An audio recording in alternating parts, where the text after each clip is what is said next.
اچھا، سب سے پہلے تو اس تفصیلی جائزے میں خوش آمدید۔ آج کی ہماری یہ نشست سچ پوچھیں تو بے حد اہم اور فکر انگیز ہونے والی ہے، جی بالکل۔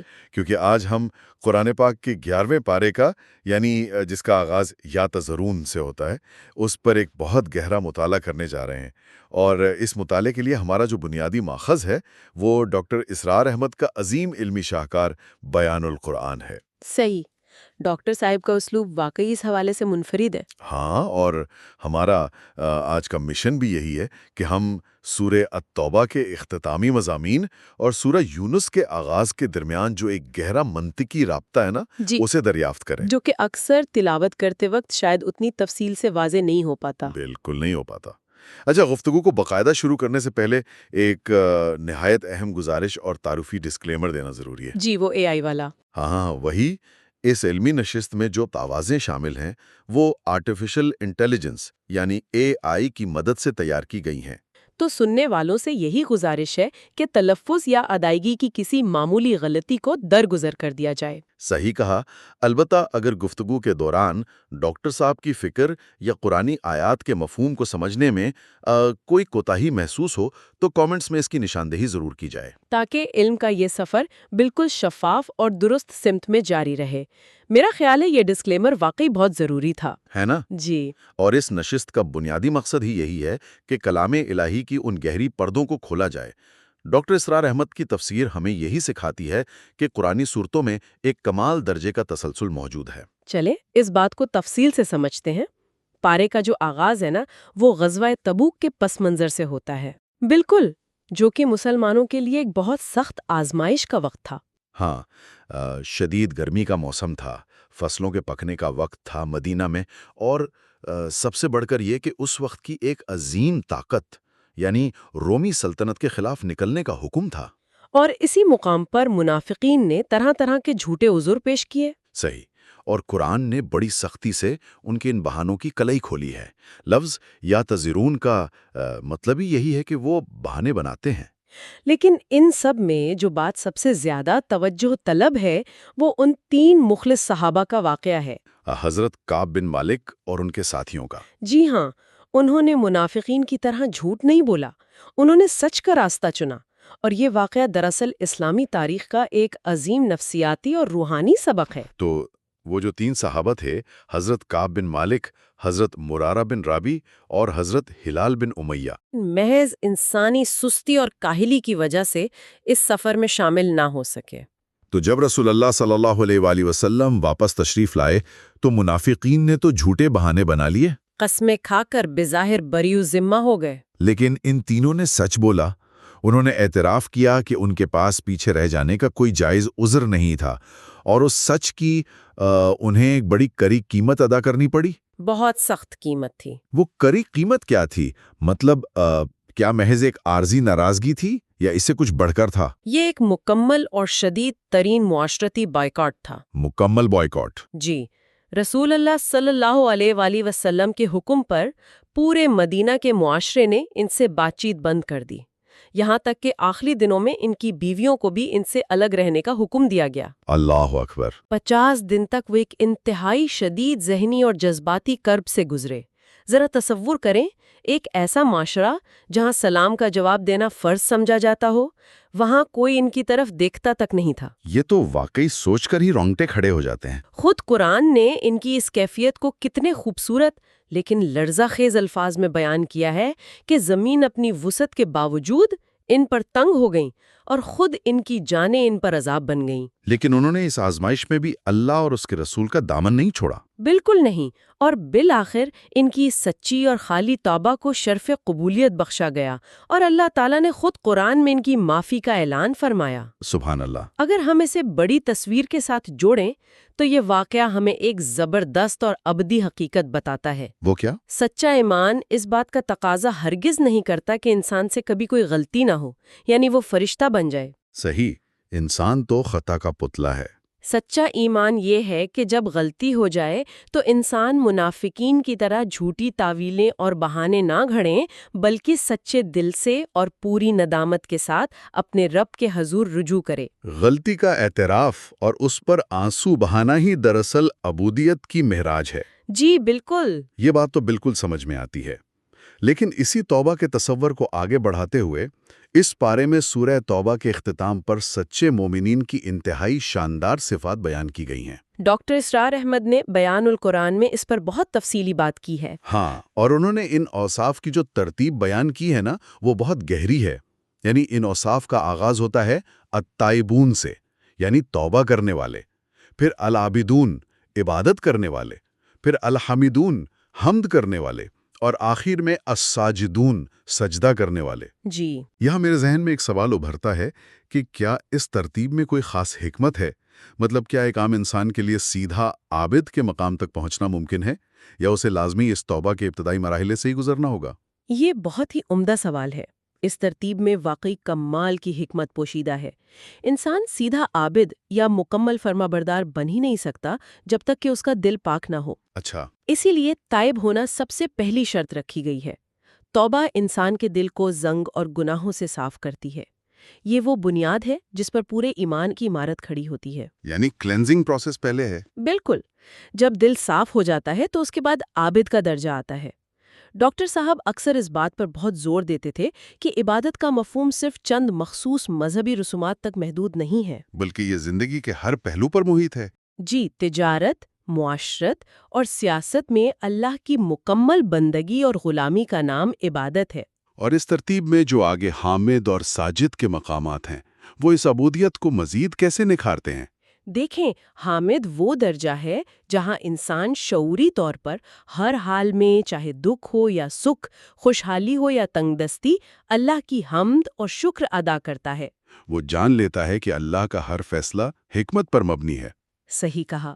اور پھر آخر میں ساجد کا مقام آتا ہے، یعنی وہ لوگ جو عملی اور جسمانی طور پر اللہ کے احکامات کے سامنے اپنا سرے تسلیم خم کر دیتے ہیں۔ ان کی انا، ان کی خواہشات سب اللہ کی مرضی کے تابع ہو جاتی ہیں۔ یہ اوصاف دراصل اس بات کی گواہی ہیں کہ ایک سچے مومن کی زندگی کا مرکز و محور صرف اور صرف اس کا رب ہوتا ہے۔ اور سچ تو یہ ہے کہ یہ سفر توبہ کے بغیر شروع نہیں ہو سکتا۔ بالکل ایسا ہی ہے۔ یہاں بات واقعی بہت دلچسپ ہو جاتی ہے، کیونکہ 11ویں پارے کے اس حصے کے فوراً بعد سورہ التوبہ اختتام پذیر ہوتی ہے اور سورہ یونس کا آغاز ہوتا ہے، جو کہ ایک برکرفتار تبدیلی ہے نا؟ اب سورہ التوبہ ایک خالص مدنی سورہ تھی، جس میں جنگ، ریاست کے معاملات، منافقین کی سازشوں اور احکامات کا ذکر تھا، جبکہ سورہ یونس ایک مکی سورہ ہے۔ اور ہم جانتے ہیں کہ مکی صورتوں کا مزاج بالکل مختلف ہوتا ہے۔ ڈاکٹر اسرار احمد اکثر نظم قرآن کی اصطلاح استعمال کرتے تھے، تو سننے والوں کے لیے ذرا یہ واضح کریں کہ یہ نظم قرآن دراصل ہے کیا، اور ایک مدنی سورہ کے بعد اچانک مکی سورہ کے آنے میں کیا ربط ہے؟ دیکھیں، نظم قرآن سے مراد یہ ہے کہ قرآن کی صورتیں اور آیات بے ترتیب نہیں ہیں۔ ان کے درمیان ایک نہایت گہرا منطقی، فکری اور ساختیاتی تعلق موجود ہے۔ ٹھیک ہے۔ سورہ توبہ میں اس بات کا فیصلہ ہو گیا کہ مشرکین اور منافقین کا انجام کیا ہوگا۔ اب سورہ یونس، جو کہ مکی دور کی سورہ ہے، انسان کو واپس ان بنیادی عقائد کی طرف لے جاتی ہے جن پر اس پورے دین کی عمارت کھڑی ہے۔ کیونکہ مکی دور میں تو کوئی اسلامی ریاست قائم نہیں تھی۔ بالکل، اسی لیے وہاں قانون سازی کے بجائے ذہن سازی پر توجہ دی گئی۔ سورہ یونس میں قرآن کے 3 بنیادی اور انقلابی موضوعات کو انتہائی گہرائی سے پیش کیا گیا ہے۔ اور وہ 3 موضوعات ہیں؟ توحید، رسالت اور آخرت۔ جی۔ اور انہی موضوعات کو ثابت کرنے کے لیے مکی صورتیں انسان کی عقل کو جھنجھوڑتی ہیں۔ خصوصاً مشرکین مکہ کا جو وحی پر ایک بہت بڑا اعتراض تھا، اس کا تذکرہ سورہ یونس کے بالکل آغاز میں ہی آ جاتا ہے۔ وہ اس بات پر شدید حیران ہوتے تھے۔ ہاں، انہیں عجیب لگتا تھا کہ ایک عام انسان جو کل تک انہی کے درمیان کھاتا پیتا، چلتا پھرتا اور تجارت کرتا تھا، اس پر اچانک آسمان سے قلم کیسے نازل ہونے لگا؟ اور قرآن نے ان کے اس تجربے کو نقل کر کے ایک بہت بڑا سوالیہ نشان کھڑا کیا ہے۔ قرآن پوچھتا ہے کہ کیا لوگوں کے لیے یہ بات واقعی اتنی حیران کن ہے کہ ہم نے انہی میں سے ایک انسان کی طرف وحی بھیج دی؟ تاکہ وہ غفلت میں پڑی ہوئی انسانیت کو خبردار کرے۔ اور اسی وحی اور رسالت کے دفاع کے لیے قرآن انسان کو اس کے محدود دائرے سے نکال کر پوری کائنات کی وسعتوں میں لے جاتا ہے۔ جی، اور اس بارے میں ان آیات کا تذکرہ بہت تفصیل سے آیا ہے۔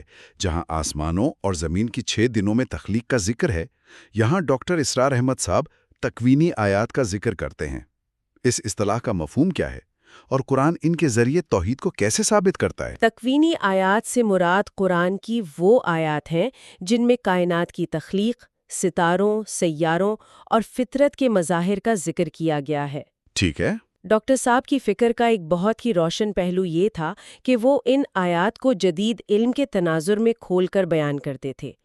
قرآن جب 6 دنوں یا ایام کی بات کرتا ہے تو اس سے مراد صرف ہمارے 24 گھنٹے والے دن نہیں ہے، بلکہ یہ تخلیق کے طویل ادوار ہو سکتے ہیں۔ بالکل۔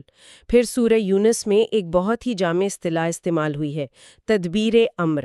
اس کا مطلب ہے اس پوری کائنات کا انتظام اور اسے ایک کمال درجے کے تسلسل کے ساتھ چلانا۔ یعنی یہ کوئی اندھا بہرا یا خود بخود چلنے والا نظام نہیں ہے۔ قطعی نہیں۔ سورج کی چمک، چاند کا نور اور پھر چاند کی وہ مخصوص منزلیں جن کے ذریعے ہم سالوں کا حساب اور وقت کا تعین کرتے ہیں۔ قرآن انسان سے مطالبہ کرتا ہے کہ وہ غور کرے، کیا یہ کمال درجے کا استوار اور بے عیب نظام خود بخود بن گیا؟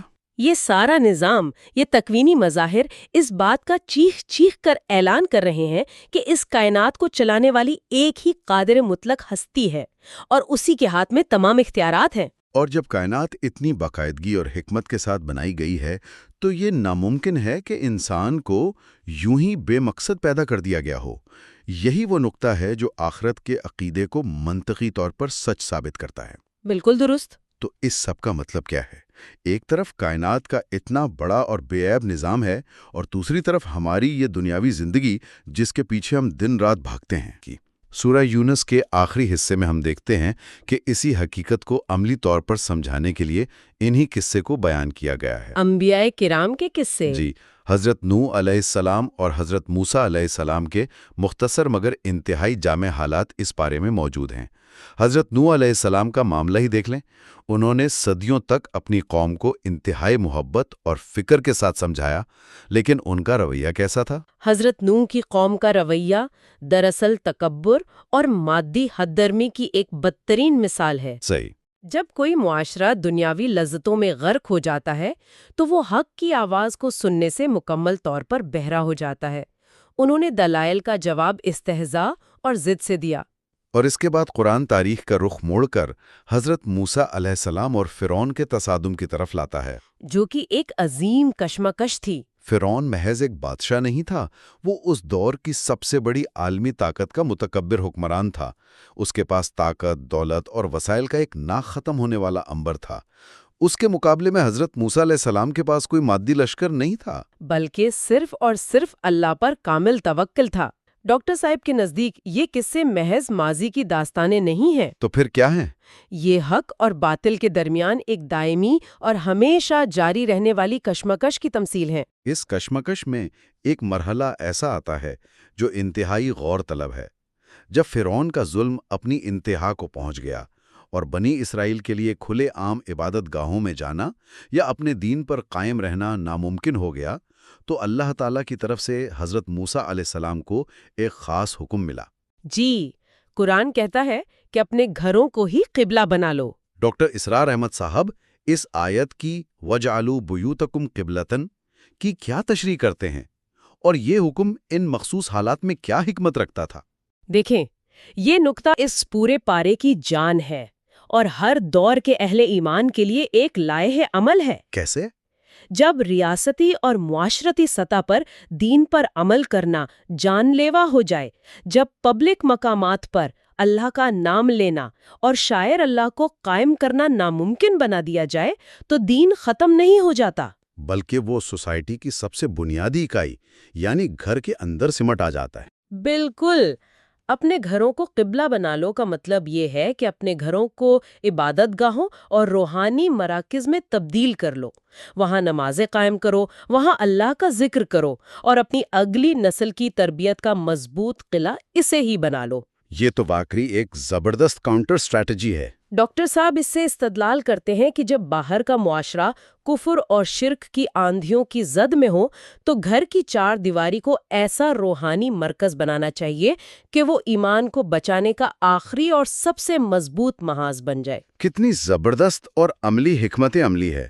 تو اگر ہم آج کی اس پوری گفتگو کا خلاصہ کریں تو ہم نے دیکھا کہ پرائے کا آغاز سچے مومنوں کی بشاری غلطیوں کے بعد ان کی خالص توبہ سے ہوتا ہے، جس سے ایک معاشرے کی اخلاقی بنیادیں مضبوط ہوتی ہیں. پھر بات کائنات کے شاندار اور منظم ترین نظام تخلیق تک پہنچتی ہے جو ہمیں ایک رب واحد کی پہچان کرواتا ہے، اور اس کے بعد وہ لرزہ خیز مثال آتی ہے جو بتاتی ہے کہ یہ دنیا بالکل اس ہری بھری فصل کی طرح عارضی ہے جسے ایک رات کے طوفان نے ختم کر دیا. اور آخر میں انبیاء کرام کی وہ طویل جد و جہد، خاص طور پر شدید ترین آزمائش کے وقت میں اپنے گھروں کو ہی حق کا مرکز بنا لینے کا وہ ربانی حکم جو رہتی دنیا تک کے لیے مشعل راہ ہے. یہ تمام پہلو ہمارے سامنے ایک بہت اہم اور نیا سوال پیدا کرتے ہیں. ہم نے ابھی حضرت نوح علیہ السلام کی قوم کی ہٹ دھرمی اور تکبر کی بات کی، لیکن کیا ہم نے کبھی ٹھہر کر اس بات پر غور کیا ہے کہ آج کے دور میں ہماری اپنی روز مرہ کی مصروفیات اور طرز زندگی میں وہ کون سی خاموش ہٹ دھرمی ہے جو ہمیں قوم نوح کے اس متکبرانہ رویے کے قریب کر رہی ہے؟ یہ سچ میں ایک چپتا ہوا سوال ہے. ہم شاید کھلے عام حق کا انکار نہ کرتے ہوں، لیکن کیا ہمارے اعمال، ہماری مادی ترجیحات اور کلام الہی کو سن کر بھی اسے اپنی زندگیوں میں نافذ نہ کرنے کی خاموش ضد اسی پرانی بیماری کی کوئی نئی شکل تو نہیں؟ یہ وہ فکری سوال ہے جو سورہ یونس کی یہ آیت آج کے انسان کو خود اپنے گریبان میں جھانکنے پر مجبور کر دیتا ہے. اور ویسے بھی کیا ہمارے گھر آج اس قابل ہیں کہ اگر باہر حالات خراب ہوں تو ہم انہیں قبلہ بنا سکیں؟ واقعی یہ ایک ایسا پہلو ہے جو ہمارے ذاتی جائزے اور ایک گہری سوچ کا متقاضی ہے. فہم قرآن کے اس تفصیلی جائزے سے جڑے رہنے والوں کے لیے یہ جان کر خوشی ہوگی کہ کلام الہی پر تدبر کا یہ سفر یہیں ختم نہیں ہوگا. بالکل نہیں. قرآن فہمی کی یہ خصوصی سیریز رمضان المبارک کے اس بابرکت مہینے میں روزانہ کی بنیاد پر اسی طرح پارا وائز جاری رہے گی تاکہ ہم قرآن کے پیغام کو اس کی اصل روح کے ساتھ سمجھ سکیں. انشاءاللہ. اس کے ساتھ ہی یہ بھی واضح کر دیا جائے کہ اس نشست کے اردو اور انگلش دونوں ورژنز کے لنکس نیچے ڈسکرپشن میں فراہم کر دیے گئے ہیں تاکہ سننے والوں کو زبان کے انتخاب میں مکمل سہولت مل سکے. علم اور شعور کے سفر کا حصہ بننے والوں کا بے حد شکریہ.